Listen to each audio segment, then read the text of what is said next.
Yes. Good evening all of you. आपण एका नवीन पुस्तकाच्या प्रवासामध्ये आज सुरुवात करतो आहोत. एक नवीन पुस्तक आपण हाती घेतलं आहे आणि त्याचं नाव आहे, तुम्हाला जे दिसेल येणं दिसणार, think and grow rich, which is written by Napoleon Hill. अतिशय सुंदर पुस्तक आहे. बऱ्याच वेळेस, एक सेकंड मॅम, तेवढं लावा प्लीज. आता बऱ्याच वेळेस काय होतं, कुठलं पुस्तक वाचावं असं जेव्हा विचारलं जातं तर पहिले हे पुस्तक समोर येतं की पहिले थिंक अँड ग्रो रिच वाचा. बेसिक आहे आणि ते एकदा वाचल्यानंतर बाकीचे पुस्तकं वाचायला सुरुवात करा असं सुद्धा म्हटलं जातं. आणि त्यामध्ये मी 2021 साली हे पुस्तक वाचलं होतं. अजूनही डेट आहे 29 मे 2021 ला हे पुस्तक मी हाती घेतलं होतं आणि एक एक महिन्यात ते 15 दिवसातही ते कम्प्लीट झालं होतं. तर हे पुस्तक खूप काही सांगून जातं आणि ह्या पुस्तकामध्ये आपल्याला बऱ्याच गोष्टी शिकायला मिळतात. ओके. तर आता सगळेजण इथं वाचक आहेत आणि सगळे आपण रीडर्स आर लीडर्स ह्या बुक क्लबमध्ये आलेलो आहोत. आणि हा बुक क्लब याच्यामध्ये आपण फक्त वाचत नाही तर इंटरप्रिट करतो. तर बरेच जण काही नवीन असतील तर त्यांना असं वाटतं की आता हे एक एक एक फक्त घेतील पेज आणि वाचतील. ओके, तर तसं नाही करत आहे. इथे मला तुमचा वेळ वाचवायचा आहे. ओके. आणि त्याच्यामध्ये आपल्याला काय ह्या पुस्तकातनं घेऊन जाता येईल आणि त्याचा उपयोग आपल्याला आपलं जीवन सुखी करण्यासाठी कसा होईल, यासाठी आपण हा बुक क्लब सुरू केलेला आहे. याच्यामध्ये आपण पुस्तक इंटरप्रिट करतो. तर तेच पुस्तक आता इंटरप्रिट करायला आपण सुरुवात करतो आहोत. पुस्तकाचं नाव आहे think and grow rich, which is written by Napoleon Hill. Okay. तर ह्या पुस्तकातलं पहिलेच मर्म सांगून देतो. जसं बऱ्याच वेळेस स्पीच देताना, मुलांशी बोलताना मी 7 स्टेप्स ऑफ सक्सेस सांगत असतो, की तुमच्या आयुष्यामध्ये तुम्हाला यश मिळवायचं असेल तर तुमचे 7 स्टेप्स तुमच्या आयुष्यामध्ये क्लिअर झाल्या पाहिजे. आणि त्या जर तुमच्या 7 स्टेप्स क्लिअर असतील तरच तुम्ही आयुष्यामध्ये यश मिळवू शकतात. मग त्याच्यामध्ये पहिली स्टेप असते तुमचं ध्येय ठरलेलं आहे का, दुसरी असते निश्चय झाला आहे का, तिसरं आहे तुमचं प्रयत्न सातत्य आहे का, चौथं चिकाटी आहे का, पाचवं कृतज्ञता आहे का, सहावं नियोजन आहे का आणि सातवं एकाग्रता आहे का. तर ह्या 7 स्टेप जशा मी सांगितल्या आणि ह्या 7 स्टेप समजा तुमच्या क्लिअर असतील किंवा विद्यार्थ्यांच्या क्लिअर असतील आणि ते टिक टिक करत गेले, अरे ह्या सगळ्याच मी ग्रॅटिट्यूड सुद्धा आहे माझ्याकडे प्लॅनिंग पण आहे, माझ्याकडे निश्चय पण आहे, माझ्याकडे कन्सिस्टन्सी पण आहे, असं तो टिक टिक करत जातो आणि मग त्याला कळतं, अरे I am on the right way. आता फक्त मला वेळ आहे ती म्हणजे वेळ जी आहे मला रिझल्ट मिळण्याची ती म्हणजे पेशन्स. मग मला इथे पेशन्स पाहिजे. ओके. त्याच पद्धतीने नेपोलियन हिलने आपल्याला क्लिअर सांगितलेल्या सगळ्या स्टेप्स. ओके. पण इंट्रोडक्शन चॅप्टरमध्ये त्या सगळ्या सात त्यांच्या ज्या whatever the steps he want to tell us, त्या सगळ्या स्टेप्स सांगितलेल्या नाहीये. त्यांनी ती सुरुवात केली. ओके. तर ती सुरुवातच आपल्याला आता छानपैकी करायची आहे. तर पहिला चॅप्टर आज आपण इंटरप्रिट करायला घेतोय. तर पहिल्या चॅप्टरचं नाव दिलंय फक्त त्यांनी इंट्रोडक्शन. तर ते सुरुवात करतानाच ते नेपोलियन हिल असं सांगतात की आपल्यापैकी बरेच जण जर तुम्ही बघितले असेल की आपल्यासारखेच असतात. ओके. आपल्याबरोबर 10वी ला आपलंच बोर्ड. ओके. आपल्याबरोबर शिकलेले असतात पण ते काही वेळेस खूप पुढे निघून गेलेले असतात. ओके. किंवा काही काही लोक खूप मागे असतात, काही लोक आपल्यासारख्याच एन्व्हायरमेंटमध्ये असतात. ते खूप छान प्रगती करत असतात, हॅपी असतात. आणि आपण विचार करतो, अरे मी पण मेहनती होतो, मी सगळं करत होतो आणि मी मागे का राहिलो. मग ते म्हणतात की याच्यासाठी काही लक कारणीभूत आहे का, की याच्यामध्ये काही एज्युकेशनचा प्रॉब्लेम आहे किंवा एज्युकेशन त्याचं जास्त झालं माझं कमी झालं, माझं ट्रॅक चुकलं, असं काही आहे का, किंवा माझं बॅकग्राऊंड वेगळं होतं म्हणून मी असं झालो. तर असे बरेच क्वेश्चन्स त्याच्यामध्ये येतात की हे माझ्या बाबतीतच का, मीच का मागे राहिलो.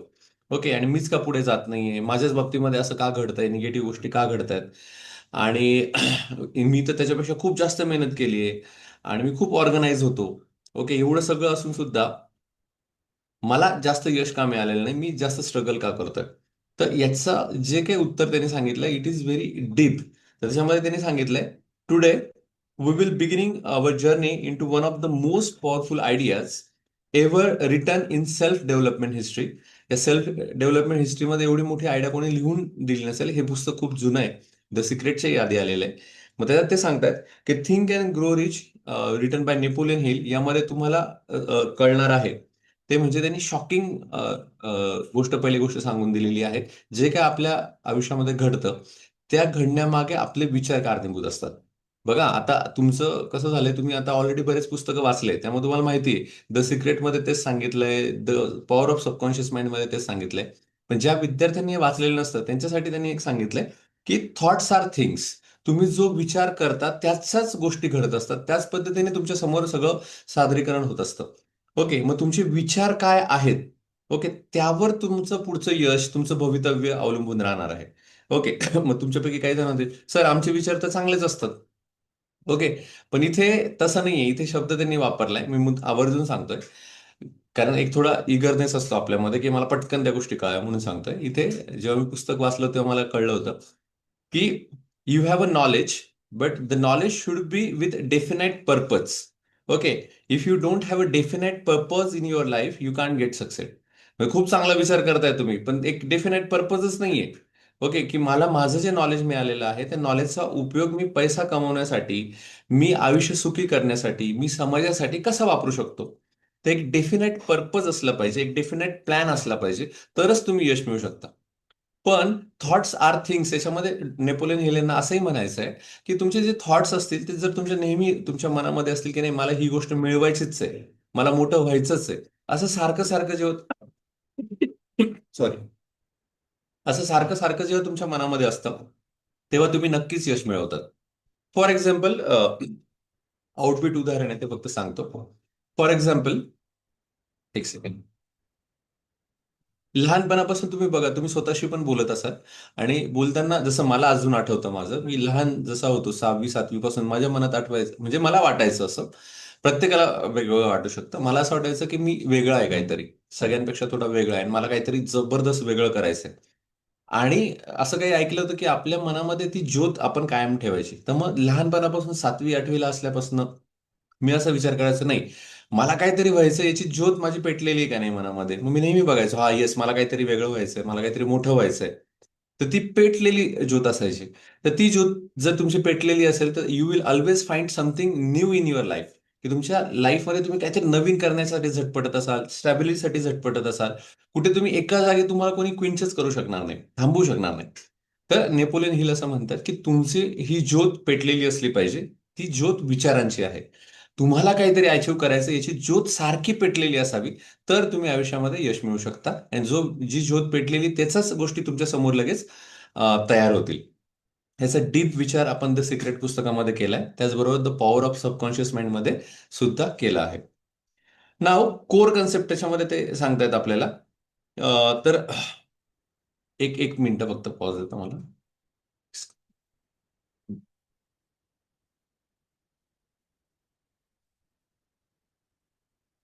एक second. नेपोलियन हिल बद्दल सांगायचं झालं तर नेपोलियन हिलने काय केलंय, जेव्हा नेपोलियन हिल त्यांच्या यंग एज मध्ये होतात, आय थिंक 1955. हृदय आवाज येतोय हा? शांत. नेपोलियन हिल जेव्हा 1955च्या आधी ते अँड्र्यू कार्नेगी यांना भेटले. आणि अँड्र्यू कार्नेगी यांना जेव्हा भेटले तर अँड्र्यू कार्नेगी हे तेव्हा स्टील जगतामध्ये मोठं नाव, म्हणजे खूप बिलिनियर, खूप मोठे आहेत ते. आणि ह्या एवढे मोठे असताना त्यांनी असं सांगितलं की मला समाजासाठी काहीतरी काम करायचंय. आणि तुम्ही वाचा, अँड्र्यू कार्नेगी यांच्यावर पुस्तकं खूप आहेत. ओके. तर त्यांनी असं सांगितलं की मी आता एवढं नॉलेज कमवलेलं आहे किंवा एवढा पैसा मी कमवलेला आहे, तर मला असं वाटतं की हा पैसा मी कसा कमवलाय. ओके. हा फक्त मीच कमवला नाही, असे कितीतरी जगामध्ये खूप श्रीमंत लोक आहेत त्यांनी पैसा कमवलेला आहे. तर याचं सूत्र काहीतरी मला आहे ना जगासमोर मांडायचंय. तर मग त्यांनी म्हटलं की अरे नेपोलियन हिल, ओके तू माझ्यासाठी काम करशील का. मग नेपोलियन म्हणे ठीक आहे मी करेल, पण काय करायचं ते सांगा. तर म्हणे तू काय कर, ह्या जगभरातल्या सगळ्या जे काही श्रीमंत लोक आहेत त्यांचा अभ्यास कर. ते का श्रीमंत झालेत. ओके. आणि त्याचा एक काहीतरी सारांश काढ. ओके. आणि तो सारांश तू एका पुस्तका रूपाने किंवा त्या सारांश तो सेमिनारद्वारे तू सगळ्यांना वाटून टाक, म्हणजे लोक बाकीचे पण श्रीमंत होतील. असं कार्नेगी यांनी नेपोलियन यांना रिक्वेस्ट केली.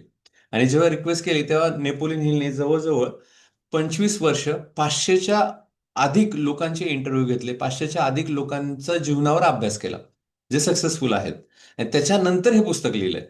म्हणजे वी आर क्वाईट लकी. म्हणजे we actually need to thank to the doctor Andrew Carnegie, त्याचबरोबर नेपोलियन हिल, की त्यांनी एवढा अभ्यास केला आणि तो सिम्पल आपल्याला काही 200 300 पेजेस मध्ये आपल्या समोर आणून सादर केला, आणि त्याच्यामुळे आपलं जीवन कितीतरी सक्सेसफुल होत आहे. सो अँड नेपोलियन हिल यांनी जेव्हा अभ्यास केला तर त्यांनी सांगितलं की he found one common pattern. Every success beginning with thoughts. की कुठलंही जे सक्सेस आयुष्यामधलं तयार होत असतं ते थॉट्स मधून तयार होत असतं, विचारांमधनं तयार होत असतं. Not money, not resources, not connections. म्हणजे तुम्ही म्हणाल की माझ्याकडे खूप पैसा आहे, ओके, त्याच्यामुळे मला अजून पैसा येतोय, किंवा माझ्याकडे खूप रिसोर्सेस आहे, बरोबर, त्यामुळे मी यश मिळवतोय, किंवा माझ्याकडे खूप कनेक्शन्स आहे म्हणून मी यश मिळवतोय. तसं नाही होतंय. तुमच्या थॉट्समुळे होतंय. अजून थोडं इलेबोरेट करायचं ते मी करतो. तुम्ही असं बघितलं असेल, एखादा श्रीमंताचा मुलगा आहे, श्रीमंत माणसाचा मुलगा आहे, श्रीमंत माणसाकडे कनेक्शन्स भरपूर आहेत, पण असं प्रत्येक वेळेस होत नाही की त्याचा मुलगा तेवढा सक्सेसफुल झाला असेल. त्याचबरोबर असंही होत नाही की त्यांच्याकडे खूप पैसा आहे, मग त्या मुलाने आता बिझनेस तयार केला आणि तो पण बिझनेस तितकाच मोठा झाला, असं होत नाही. ओके. म्हणजे होतच असं नाही. Okay, the thing is that की तुम्ही कशा पद्धतीने तुमचे विचार आहेत, तुम्हाला कितीपर्यंत ते पुढे घेऊन जायचंय. ओके, यावर ह्या सगळ्या गोष्टी डिपेंड असतात. मग हे पुढे ते सांगतात, Napoleon Hill, it start with the clear burning desire in a mind. की समजा आई वडिलांनी भरपूर कमवून ठेवलंय आणि माझी इच्छाच नाही काम करण्याची, तर तो तेवढ्या पुरतच ते सीमित राहील त्याचं राज्य, आणि नंतर तो पण डब घ्यायला जाईल, किंवा नंतर नंतर ते बंद होईल.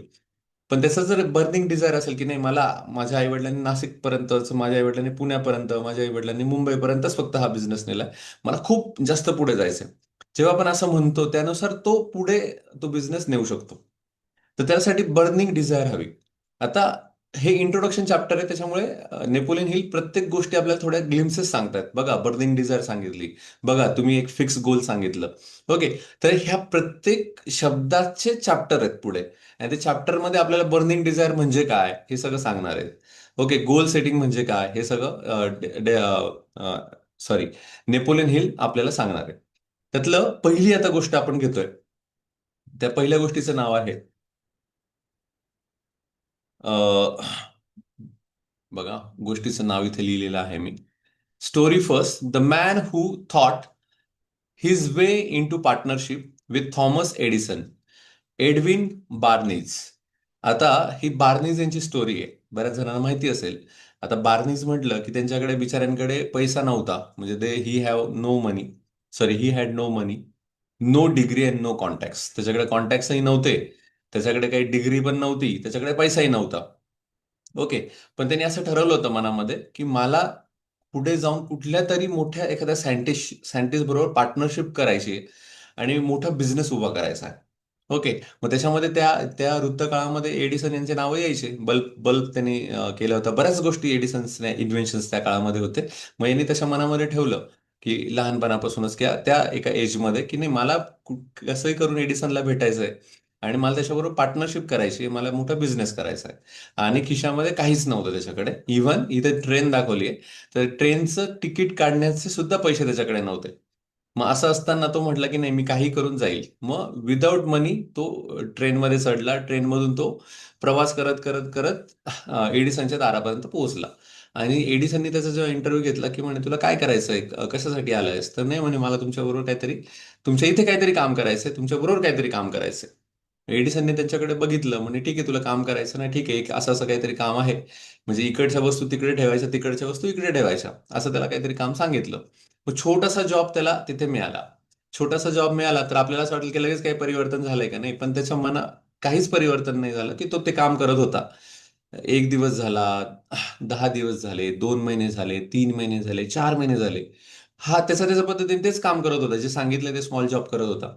मात्र हे सगळं करत असताना त्याच्या मनामध्ये कुठेतरी ती ज्योत पेटलेली होती. त्याचं म्हणणं होतं की नाही, मला अशी काहीतरी अपॉर्च्युनिटी भेटो. मला एडिसननी असं काहीतरी सांगावं की ते मी करून दाखवेल. ओके, आणि मला ते माझ्याबरोबर पार्टनरशिपने काम करतील. आता असं जर आपण एखाद्या ऑफिसमध्ये, आपला हुद्दा खूप छोटा आहे, ओके, आणि खूप मोठा बॉस आहे, ओके, तर आपण बरोबरी करायला घाबरतो. इथे सॉरी, मग डेल कार्नेगी नाव येते सारखं सारखं. नेपोलियन हिल आपल्याला इथे काय इंडिकेट करतायत की आपण स्वप्नच बघत नाही, आपण विचारच नाही करत तेवढा मोठा. तर आपण एखाद्या ऑफिसमध्ये काम करतोय, आपला हुद्दा कमी आहे, तर आपण असा विचारच नाही करत की कंपनीचा जो सीईओ आहे त्याच्याबरोबर मी काहीतरी काम करेल, मी त्याला काहीतरी आयडिया सांगेल, किंवा तो मला बोलून घेईल, किंवा मी त्याच्याबरोबर एवढा मोठा पार्टनरशिप केलं, आपण मागतच नाही. पण इथे बार्नीने मागितलं, त्याने सांगितलं की नाही, मला असंच करायचं, त्याच्याबरोबरच करायचं आहे. तो he was constantly thinking about the one opportunity. असेच 4 महिने गेले, आणि ते 4 महिने गेल्यानंतर एक त्याला असं सुचलं. त्याच्यात एडिसन यांच्या ऑटोबायोग्राफीमध्ये, एडिसन यांच्या काही पुस्तकांमध्ये मी वाचलं होतं, त्यातले फक्त काही ग्लिम्सेस आहेत. तर एडिसन त्याचं त्याचं काम करत होता, 4 महिने याचे बारदी त्याच्या इथे काम करत होता. आणि एडिसनचं जर म्हटलं ना, तर एडिसन असा हे होतं की त्यांना ही ही नो सायन्स. त्यांना सायन्स इतकं त्यांच्यात भरभरून होतं की ते काही सांगायचे की मी करेल, हे शोध लावेल, ते शोध लावेल. आणि त्यांच्याबरोबर एक बहुतेक निकोला टेस्ला काय आय डोंट नो, त्यांचे कॉम्प्युटर होते, त्यांचा पण एक काहीतरी त्यांनी उल्लेख केला त्या पुस्तकामध्ये. तर एडिसन यांना अजिबात काही माहित नव्हतं की कसं सेल करायचं. ओके, एखादी गोष्ट कशी सेल करायची, एखाद्या गोष्टीचं आपण कसं पेटंट मिळवायचं, किंवा एखादी गोष्ट आपण तुम्ही पैसा कसा मिळवायचा, हे त्यांना काही माहित नव्हतं. आणि बार्नी तिथे काम करत असताना जेव्हा एडिसनला काहीतरी शोध लागला, ओके, तर बार्नीने असं सांगितलं की साहेब, तुम्ही आता हे खूप छान काम करतातच आहात, तर तुम्ही मला एखादा समजा एखादा छोटासा प्रोजेक्ट दिला, आणि तुम्ही मला जर थोडं मार्केटमध्ये जाऊ दिलं, तर तुम्ही एवढं छान काम करतायत, तर मी हे जे काही तुमच्या गोष्टी त्या मी सेल करू शकतो. ओके, आणि ह्या सेल करून मी विकू शकतो. तुम्ही मला एक जस्ट फक्त एक काहीतरी 20-30 जरी मशीन्स तुमचे दिले तरी मी विकून आणू शकतो, मला एक थोडंसं हे द्या. मग एडिसन म्हणे की ठीक आहे, असंही ते पडलेलं आहे आणि तुला असं वाटतंय तू विकू शकतो, विक. कारण मला तर असं, ते मार्केटिंग त्यांना माहितीच नव्हतं, कोणी येईल आणि घेऊन जाईल, अशा पद्धतीने त्यांचं होतं. मग हे नंतर क्रॉस चेक करा बरं का, म्हणजे ऍडिशन्स असू शकतात, पण जनरली काय घडलंय ते मी सांगतो. मग बार्नींनी काय केलं, त्या वस्तू पटापट विकून दाखवल्या, आणि त्या इतक्या झटकन त्यांनी विकल्या, तर एडिसन जाम खुश झाले की बापरे, तू काय केलंस असं की तू एवढ्या पटकन हे सगळं विकून आलास. तर मग तो म्हण नाही, केलं म्हणे असंच की या पद्धतीने गेलो, असे असे काही कनेक्शन्स वापरले आणि विकून टाकलेत म्हणे. तर मग एडिसन जाम खुश झाला आणि एडिसन सांगितलं की आय विल वर्क, म्हणजे आय लाईक, म्हणजे मला तू माझं पुढचं काम करावं असं वाटतंय, तर मी त्यासाठी तुला पार्टनरशिप देतो. ओके, की तुला पार्टनरशिप देतो की तू हे विक, मी पुढचं सगळं प्रोडक्शन करतोय, त्यानुसार मी आपली जी काही भागीदारी असेल, या भागीदारीत तू काम करशील का? हा म्हणे हो, मी करेल म्हणे, मला तुमच्याबरोबर पार्टनरशिप करायला आवडेल. आणि मग पुढचं सगळं काम बार्नी यांनी केलं. आणि त्यांचं खरंच खूप मोठं नाव आहे, म्हणजे एडिसन यांना मोठं, म्हणजे एडिसन मोठेच आहेत, पण यांना मोठं करण्यामध्ये, पूर्ण जगामध्ये पसरवण्यामध्ये एडविन बार्नी यांचा तेवढाच लाख मोलाचा वाटा आहे. कारण त्यांनी ते सगळ्या गोष्टी सेल केल्या, घराघरामध्ये जाऊन बल्ब सेल करणं, मशीन सेल करणं, या सगळ्या गोष्टी केल्या. आणि त्यामुळे मग एडिसन सगळ्या जगाला पण कळले. ओके, त्यांचा शोध सगळ्या जगाला पण मिळाला. द तर ही स्टोरी अशी आहे की याच्यामध्ये पहिली गोष्ट, बार्नीज एडविन यांचं एक डिझायर होती, त्यांनी सांगितलं की खूप स्ट्रॉंग डिझायर होती की मला यांच्याबरोबर काम करायचंच आहे. आणि त्यांनी मग तसा डिसिजन घेतला. तर बऱ्याच वेळेस आपण काय करतो, फक्त डिझायर असते की मला असं करायचंय, मला असं करायचं, पण त्यासाठी आपण कधीच कम्फर्ट झोन मधून बाहेर पडत नाही. आपण फक्त हा मला करायचंय करायचं, अरे पण we need to live something. Okay. आता आम्ही पण आमच्या बिझनेस जेव्हा सुरू केला ना, तर आम्ही ऑलरेडी आमच्या नोकऱ्या, म्हणजे ज्या काही होत्या त्या अशा वेळेस सोडल्या आम्ही की जेव्हा आम्हाला तेव्हा खूप गरज होती. पण त्यावेळेस आम्ही त्या सोडल्या आणि वी स्टार्ट अवर स्टार्टअप, की नाही, आम्हाला माहिती आहे की यासाठी आपल्याला थोडं डिवोशन द्यावंच लागेल. मग चालू नोकरी सोडून त्याच्यामध्ये जम घेतलेले असे बरेच जण आहेत. ओके. तर द थिंग इज दॅट की नुसतं डिझायर असून उपयोग नाही, त्यासाठी तुम्ही डिसिजन घेतला पाहिजे. तर यांच्याकडे काही पैसे वगैरे नव्हते, घरदार सोडून डायरेक्ट त्या ट्रेनमध्ये बसले आणि एडिसन कुठे राहतो त्या गावाला गेले. ही टेक द डिसिजन. देन परसिस्टन्स राहिले. परसिस्टन्स म्हणजे की मला हे करायचं ना, त्यासाठी मला जे काही करावं लागेल ते मी करत राहील, करत राहील, करत राहील. काय मला किंमत मोजावी लागली तरी थांबेल, मी काही रिटर्न जाणार नाही. आणि ते शेवटपर्यंत राहिले आणि बरोबर त्यांना ती अपॉर्च्युनिटी दिसली. ज्याला गरज असते त्याला ती अपॉर्च्युनिटी दिसते. बरोबर त्याला ती अपॉर्च्युनिटी दिसली, त्याने ती एडिसन समोर पिच केली. ओके, आणि एडिसन म्हटलं ठीक आहे, जस्ट ट्राय वन्स. आणि ती छोटी ऑर्डर त्यांनी कन्व्हर्ट करून दाखवली आणि तो त्याला यश मिळालं. तर अशी ही छानशी गोष्ट बार्नीज यांची होती एडिसन बरोबर. तर ही तुम्हाला सगळ्यांना समजली असेल. त्याच्यानंतर मी त्यात सारांश असं सांगितलंय, if your desire is strong enough, your mind will find a way. खूप अंडरलाईन करून ठेवण्यासारखं वाक्य आहे. If your desire is a strong enough, तुमची जर खरंच इच्छा ही स्ट्रॉंग असेल, you will your mind will find a way. बरोबर तुमचं मन काय करेल, दिशा बरोबर सापडेल, दिशा बरोबर तुम्हाला सांगेल. ओके. आणि हा सध्या अनुभव मला खूप येतोय की तुम्ही जेव्हा तुमच्या मनामध्ये काही गोंधळ झालेला असतो, मनामध्ये बऱ्याच वेळेस तुम्ही डिस्टर्ब झालेले असतात. ओके, पण तुमची जी डिझायर आहे ती खूप कॉन्स्टंट असेल, एकदम अ, खूप जास्त तुम्ही त्याला अडेअर करून ठेवलेलं असेल, तर अशा वेळेमध्ये तुम्ही खूप शांत शांत राहिलात. ओके, तर त्याच्यामध्ये ते सगळे विचार शांत होतात आणि आपल्यालाच कळतं, अरे हा, we should do in this way. Okay, आपण या पद्धतीने काम करायला पाहिजे, आणि मग बरोबर मार्ग दिसायला लागतात. ओके, तसं माझा तरी खूपदा आता जाणवतं आहे, तुम्हालाही जाणवत असेल. तुम्ही फीडबॅकमध्ये ते सांगू शकाल. नंतर पुढची एक गोष्ट मला सांगायला आवडेल, ती म्हणजे स्टोरी नंबर 2. इथे काय होतं की त्यांनी सांगितलंय, या गोष्टीचं नावच त्यांनी सांगितलंय की 3 feet away from gold. Okay. त्याच्यामध्ये त्यांनी काय केलं होतं की एक माणूस असतो, तर त्या एका खाणीमध्ये तो, म्हणजे एका ठिकाणी काम करत असतो आणि त्या खाणीमध्ये त्याला काय होतं, थोडंसं सोनं सापडतं. सोनं सापडल्यानंतर तो खुश होतो आणि त्याला असं वाटतं की आता पुढे सुद्धा सोनं असेल. ओके. हे थोडीशी अपोजिट गोष्ट आहे याच्यामध्ये. तर त्याला तो खुश होऊन जातो की आता मला इथे सोनं सापडलंय. याचा अर्थ हा जो काही एरिया आहे तो हा सोन्याचा असू शकतो म्हणे. त्यानुसार मी इथे खणतो म्हणे, म्हणजे डिग करतो. आणि डिग केल्यानंतर मला अजून सोनं सापडेल. तो खुश होऊन जातो की आता मला सोनं भेटणार आहे. त्यामुळे तो खणायला लागतो. एक दिवस खणतो, 2 दिवस खणतो, असं बरोबर जवळजवळ तो वर्षभर त्याचं सगळं ते काम चालू असतं. आणि मग नंतर तो विचार करतो, अरे मला असं वाटत होतं इथे सोनं भेटेल, पण इथे काही सोनं भेटणार नाही असं दिसतंय म्हणे. आणि मग तो तिथे थांबून जातो. तो क्विट करतो. आणि क्विट केल्यानंतर तो घरी निघून येतो. त्याच एरियामध्ये एक दुसरा माणूस असतो. ओके. तर तो म्हणतो, अरे यांनी इथं सुरू केलं, इतके दिवस काम केलं आणि त्याला असं वाटत होतं हे सोनं आहे. तर आपण इथं थोडा अभ्यास करू. मग तो काय करतो, तो स्वतः अडाणीच असतो, इतका तो जो काही काम करणारा असतो. त्याच्यामध्ये मनामध्ये फक्त इच्छा असते की मला खूप काहीतरी सापडेल आणि मी काहीतरी काम करेल. आणि त्याच्याकडे कन्सिस्टन्सी असते. पण तो हुशार पण असतो. तर तो काय करतो, त्या एरियाची पाहणी करायला लावतो. म्हणजे तो एक्सपर्ट अपॉइंट करतो तिथे.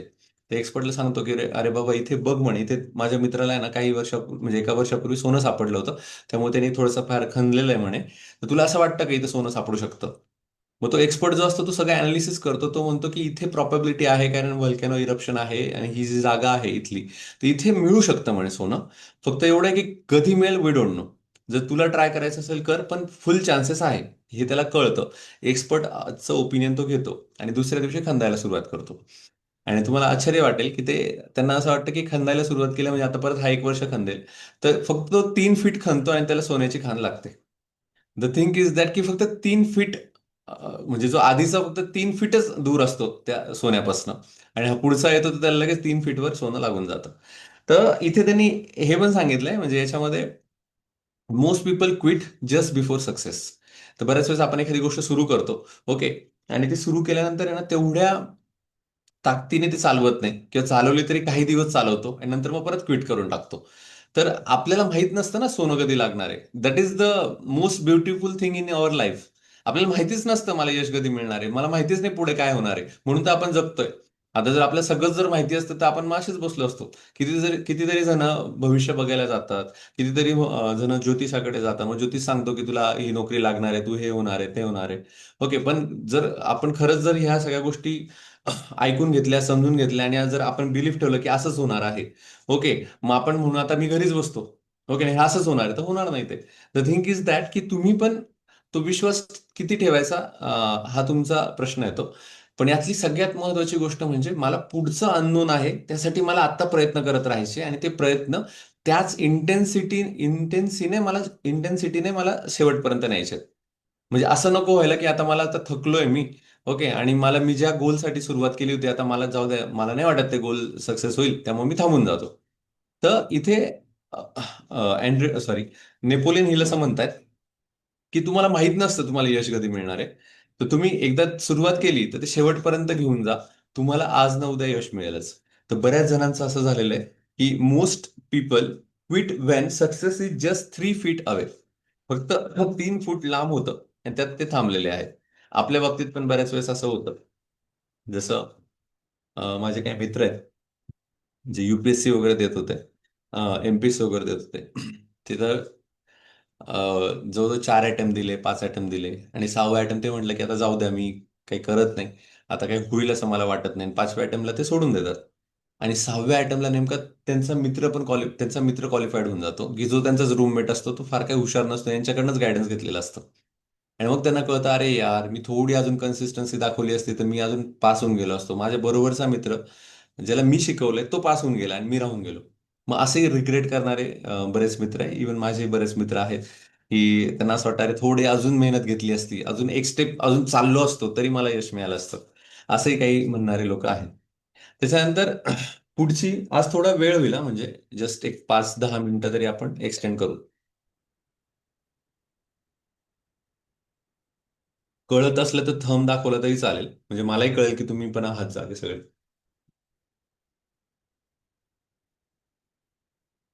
येस. पुढची गोष्ट आता आपल्याला बघताय तुम्हाला इथे मुद्दाम इमेज फॉर्म मध्ये मी दिली की पटकन आपल्याला कळावी. स्टोरीचं नाव आहे अ 50 सेंट लेसन इन इन परसिस्टन. म्हणजे इथे बघा एक मुलगी दाखवली. आता तिचं जर बघितलं तिचं कलर वेगळा आहे. ओके, आणि हे व्हाईट कलरचे म्हणजे ते तेव्हाची स्थिती त्यांनी दाखवली. तर हे व्हाईट कलरचे लोक हे ब्लॅक कलरच्या लोकांना वेगळं समजायचे. आणि सगळा तो भेदभाव होता, सगळ्या गोष्टी होत्या. आणि हा जो व्हाईट कलरचा जे लोक आहेत त्यांची एक गिरणी होती.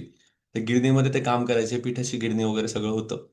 तर इथे काय झालं, त्या मुलीला त्याच्या आईने सांगितलं की जा म्हणे, काहीतरी 50 पैसे आपल्याला लागणार आहेत. ते सेंट म्हटले. ओके, आय थिंक 1 डाइम म्हणजे 10 सेंट असं काहीतरी आहे. तर म्हणे जा तू एक पैसे घेऊन ये बुवा असं, किंवा आपल्याला पैशाची गरज आहे, तू बघ काय करता येईल असं. तर मग ही गेली आणि त्या दुकानासमोर उभी राहिली. आणि उभं राहून ती त्या माणसाकडे बघायला लागली.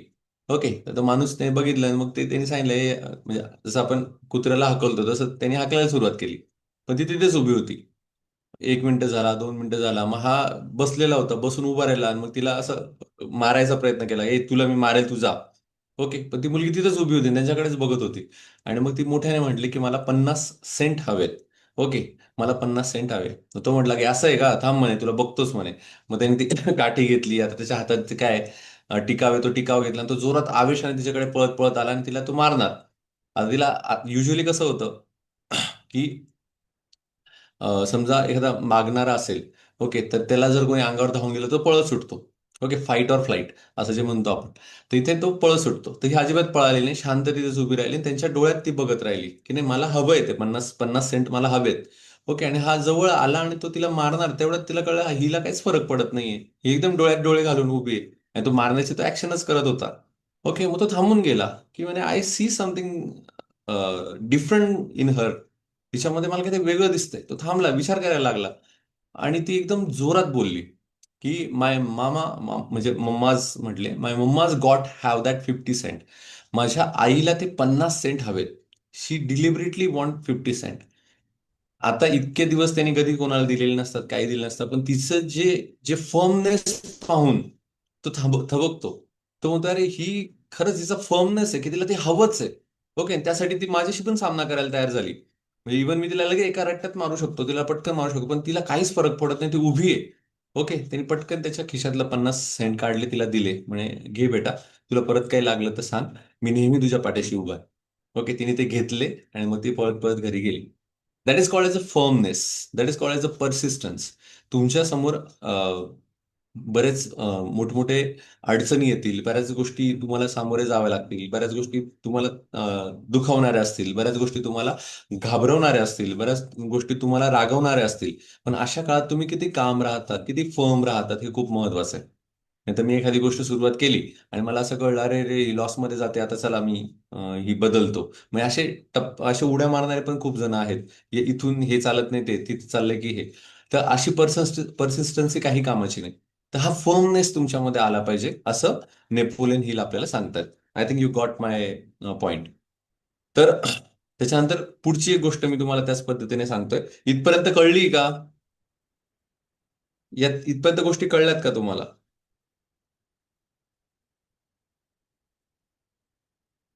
येस. आता स्टोरी फोर्थ म्हणजे ही शेवटची स्टोरी मी आता तुम्हाला इथे कन्क्लूड करतोय, ती सांगतोय. ती आहे द स्टोरी ऑफ, एक second, the story of Henry Ford V8 engine. आता हेनरी फोर्ड तुम्हाला बऱ्यापैकी सगळ्यांना माहिती असतील, ज्यांना माहित नाही त्यांना फक्त सांगतो. फोर्ड नावाची मोटर आहे. आता हे जे फोर्ड नाव दिलेलं आहे, तर ह्या फोर्ड व्यक्तीचं पण एक मोठं मोठं म्हणजे आपण म्हणूया ना, ते मोठं कर्तृत्व आहे. पण त्याच्या आधी मी त्यांचं जे आधी माझ्या वाचनात जेव्हा मी लहान असताना आलं होतं, तर हेनरी फोर्डचं असं झालं होतं की हेनरी फोर्ड एका शाळेत शिकायला होते आणि खूप डम होते, म्हणजे जास्त काही हुशार नव्हते. आणि त्यांच्या ज्या टीचर्स होत्या त्यांनी त्यांना वर्गाबाहेर काढलं आणि त्याच्या वहीवर असं लिहून दिलं F. F for fail. Okay, F for fail असं लिहून दिलं होतं की एफ फॉर फेल, की तू तुझ्या आयुष्यात काहीच करू शकत नाही, you are the failure. Okay, तू फेल आहेस बुवा असं. असं करून दिलं. आणि ते दिल्यानंतर मग त्यांनी तो एफ नेहमी कॉन्स्टंट त्यांच्या बरोबर ठेवला, की हा एफ जो आहे तो मला फेलसाठी दिलेला आहे, पण मी याला फोर्ड मोटर म्हणून काहीतरी बनवेल, असं मोठं काहीतरी ते करेल. आणि मग खूप वर्षानंतर जेव्हा त्यांच्या मॅडम म्हणजे ते त्यांची स्वतःची तेव्हा फॅक्टरी झाली, ते खूप मोठे झाले आणि त्यांच्या इथे त्यांच्या कंपनीचा एक मोठा लोगो होता, एफ फॉर फोर्ड असं काहीतरी त्यांनी होता. आणि त्यांच्या जेव्हा मॅडम त्यांना तिथे काहीतरी त्यांची व्हिजिट होती. त्या व्हिजिटमध्ये त्या मॅडम जेव्हा त्या कंपनीला भेट दिली तेव्हा हे फोर्ड आवर्जून त्यांच्या मॅडमला भेटले आणि मॅडमला सांगितलं की तुम्ही मला ओळखलं का? मग ते म्हणे नाही ओळखलं नाही. म्हणे अहो मी तोच फोर्ड, म्हणे मी तोच तेव्हाचा, तुम्ही माझ्या फोर्ड माझं नाव आहे आणि तेव्हा तुम्ही माझ्या वहीवर एफ लिहून ठेवला होता म्हणे, की मी फेल आहे, मी आय एम अ फेल्युअर. पण आज मी हे सगळं करून दाखवलंय, आज मी फोर्ड मोटर या कंपनीचा ओनर आहे आणि ही मी पूर्ण विश्वामध्ये ही गाडी चालवतो. तर ही गोष्ट मी खूप आधी वाचली होती त्यामुळे मागे पुढे होऊ शकते, पण कॉन्टेंट हा बरोबर आहे. तर याच्यामध्ये काय होतं की इथे फोर्ड जे व्यक्तिमत्व असतं, तुम्हाला कळलं असेल की तो फेल्युअर होता, फेल्युअर इथपर्यंत गेला म्हणजे त्याच्या महत्वाकांक्षा, त्याची जिद्द चिकाटी किती जबरदस्त असेल. तर इथे काय झालं की त्यांनी एक टास्क दिला त्यांच्या वर्करांना, सांगितलं की म्हणे आपली ही जी काही आपण मोटर बनवतोय आता, ही आपल्या युनिक मोटर बनवायची आहे म्हणे.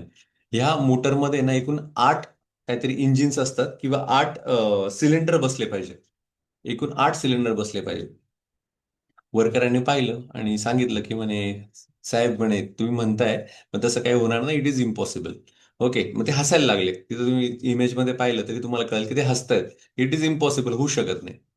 तर फोर्डने सांगितलं की ठीक आहे तुम्ही होऊ शकत नाही म्हणतायत ना, प्रोड्यूस इट एनिवे. ओके, तुम्ही प्रोसीड करा आणि प्रोड्यूस करा एनिवे. प्रयत्न करा तुमच्या पद्धतीने आणि काय करता येईल ते करा आणि ते करा म्हणे तुम्ही. ओके, त्यांना इन्स्ट्रक्शन देऊन दिले. आता हे लोक म्हणे आता हे काय मालक म्हणताय पण ज्या गोष्टी घडणार नाही त्याच सांगतायत म्हणे. तर यांनी एक वर्षभर ते उलटापालट केले. एक वर्षभर की होतंय का, होतंय का, होतंय का, आणि एक वर्षानंतर परत फोर्डकडे आले. आणि फोर्डला आल्यानंतर म्हटले की नाही का साहेब तुम्ही म्हणताय आम्ही सगळे प्रयोग करून बघितले म्हणे पण काही होऊ शकत नाही म्हणे. त्यामुळे आता हा विचार सोडा, आपण आपल्या आधीच्याच पद्धतीने जाऊ. त्याला V8 इंजिन त्यांनी म्हटलंय.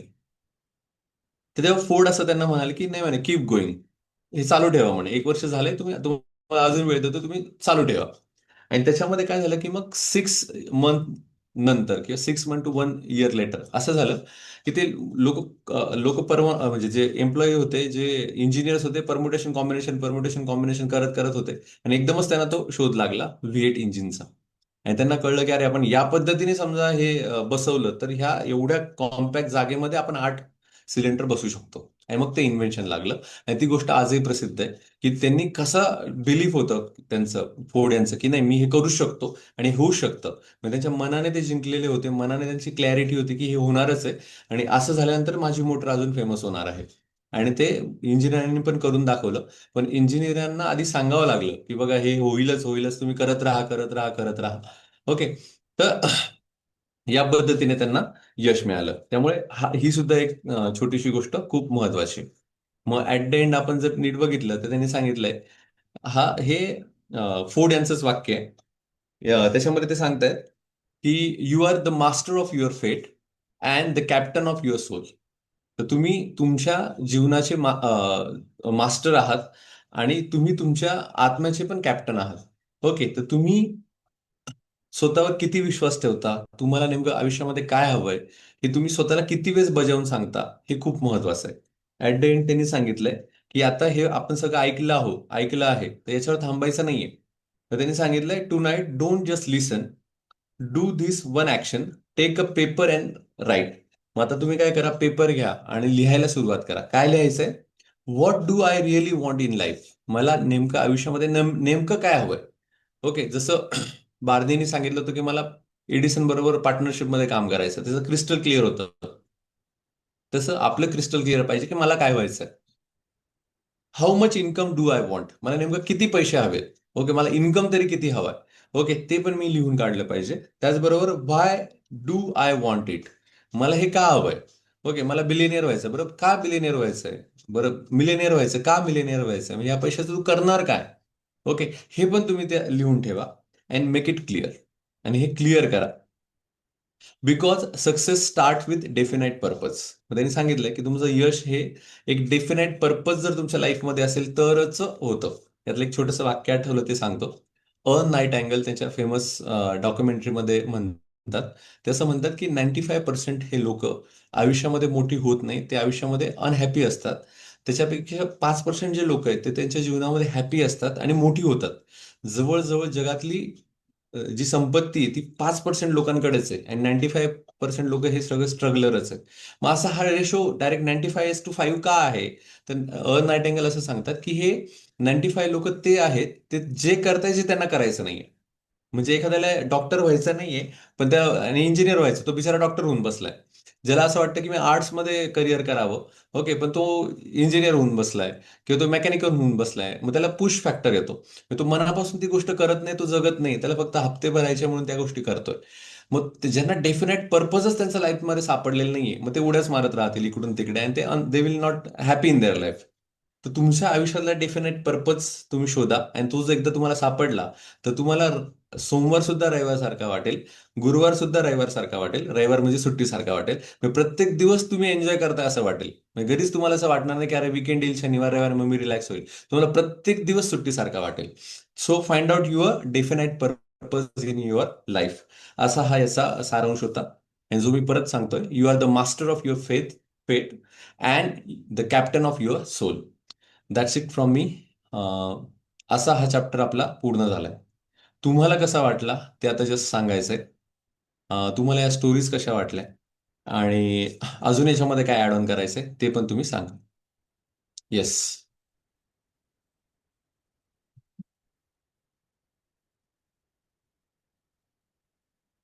कळलाय का बोर झालंय?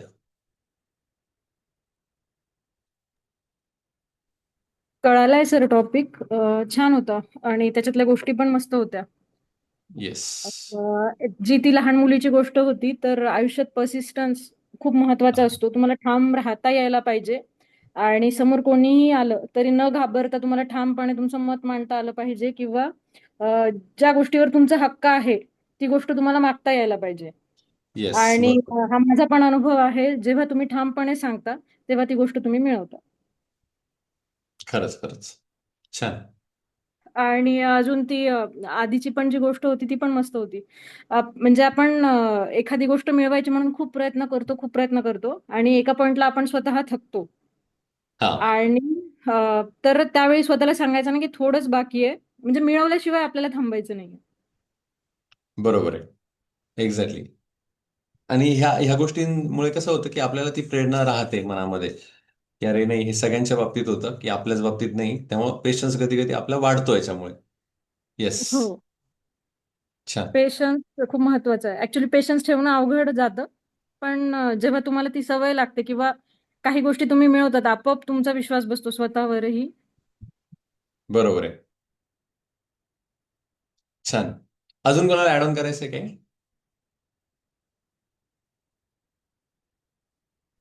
Hello sir. हा, येस मॅम, नाही. बोला. हा. हा. अ, आजचा पहिला चॅप्टर होता आणि गोष्टी खरंच त्यांनी छान घेतलेल्या आहेत. हो. विशेषतः आज तर म्हणजे बी क्लिअर अबाउट युअर गोल हा हम्म. सगळ्यात ठळक मुद्दा होता असं म्हणायला पाहिजे. आणि दॅट्स इट. तुम्ही एकदा ठरवलेलं असेल तर डेफिनेटली तुम्हाला पुढच्या गोष्टी सापडत जातात, दिसत जातात. हा त्यामागचा अर्थ असावा असं मला वाटतं. येस, बरोबर आहे. Definite purpose. बरोबर, तो मिळाला की बाकीच्या गोष्टी सोयीस्कर होत जातात. छान. हम्म. येस, स्मिता मॅडम, बोला. अ, हो सर, खूप छान पुस्तक निवडलं तुम्ही आणि गोष्टी येस. पण सगळ्या छान होत्या आणि कंटिन्यू हे असेच म्हणजे इच्छा पूर्ण होणारे बुक्स घेतले जात आहेत, त्यामुळे आमच्या पण इच्छा वाढत चालल्यात, लिस्ट वाढत जातील. बरं. आणि आपण पॉझिटिव्ह असलं की नक्कीच त्या पूर्ण होतील. म्हणजे पेशन्स तर पाहिजे आणि आपले विचार पण सकारात्मक, सातत्य पाहिजे. नक्की त्या मिळतात, म्हणजे थोडा लेट हा, होतील लेट पण मिळतील. होतं. येस. त्यामुळे ती सोन्याची गोष्ट लक्षात ठेवायची, काही गोष्टी लेट होतात, पण मग तोच पेशन्स चेक करत असतो निसर्ग. हो हो. छान. चालेल थँक्यू. मग. येस. चालेल, खूप छान वाटलं. आणि बऱ्याच दिवसानंतर आपण सगळेजण जॉईन झालो. तर असंच आता उद्याही आपण जॉईन होऊया. मी हा पीपीटी मुद्दाम सादर केली कारण त्याच्यामुळे जास्त ते इंटरॅक्ट होईल आणि जास्त आपल्याला पटकन त्या गोष्टी जास्त काळ लक्षात राहतील म्हणून. तसंच उद्याचा चॅप्टर सुद्धा आहे, तो आपण उद्या नक्की घेऊया. त्याचं नोटिफिकेशन मी उद्या सकाळी टाकतो. चालेल. सगळे जॉईन झाल्याबद्दल परत एकदा धन्यवाद, धन्यवाद, धन्यवाद. थँक्यू थांबू. सर. येस.